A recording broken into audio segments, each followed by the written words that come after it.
السلام علیکم ورحمۃ اللہ وبرکاتہ۔ ناظرین، اس وقت میں گجرات کا ایک گاؤں ہے بھروچ ضلع کا کرماڑ، میں یہاں پر آیا ہوں۔ ہمارے حضرت مولانا عبد الرحمن صاحب کا بیٹا حذیفہ، اس کا آج ولیمہ ہے اور میرے بڑے گہرے تعلقات ہیں مولانا عبد الرحمن صاحب سے، تو حذیفہ کے ولیمے میں آج میں یہاں پر آیا ہوں۔ آج سنڈے کا دن ہے اور سنڈے کو عام طور سے کوئی نہ کوئی نعت یا نظم لوگوں کی خواہش ہوتی ہے کہ میں ان کو سناؤں، ان کو پیش کروں، تو میں نے سوچا ابھی بس ناشتہ وغیرہ ہوا تو میں نے سوچا کہ نعت کے 2-3 اشعار آپ کو سنا دوں، اسے آپ سنیے بھی اور دوسروں تک بھی اسے آپ ضرور شیئر کرنا۔ پیارے آقا محمد صلی اللہ علیہ وسلم کی شان میں یہ نعت گنگنا رہا ہوں، یہ اشعار گنگنا رہا ہوں۔ ساقی کوثر، ساقی کوثر،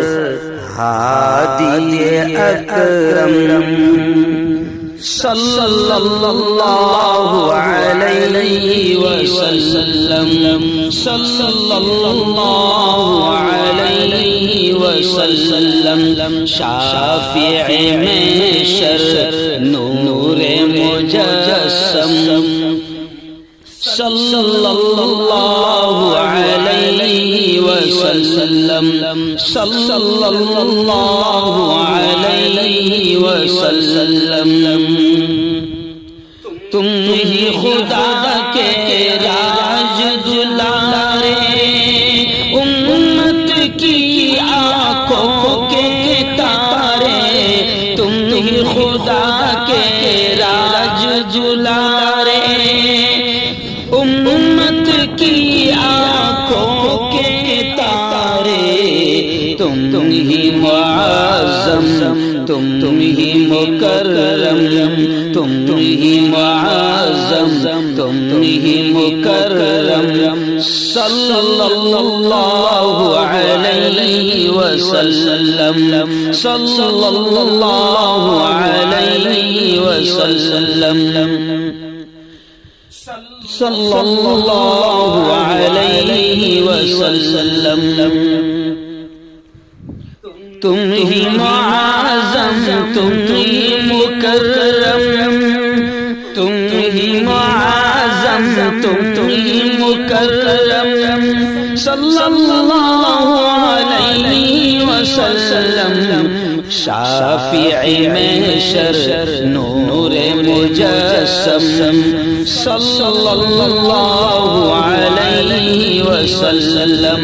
صلی اللہ علیہ وسلم، بات انوکھی شان نرالی، وصف کمالی، وصف جمالی، بات انوکھی شان نرالی، وصف کمالی، وصف جمالی، قول ہے جن کا ارحم ترحم، قول ہے جن کا ارحم ترحم، صلی اللہ علیہ وسلم، صلی اللہ علیہ وسلم، شافع محشر نور مجسم، صلی اللہ علیہ وسلم، تم نے دکھائی راہ ہدایت، پڑھ پڑھ کر قرآن کی آیت، تم نے دکھائی راہ ہدایت، پڑھ پڑھ کر قرآن کی آیت، ساحر کے تم زخم کے مرہم، ساحر کے تم زخم کے مرہم، صلی اللہ علیہ وسلم، صلی اللہ علیہ وسلم، شافع محشر نور مجسم، صلی اللہ علیہ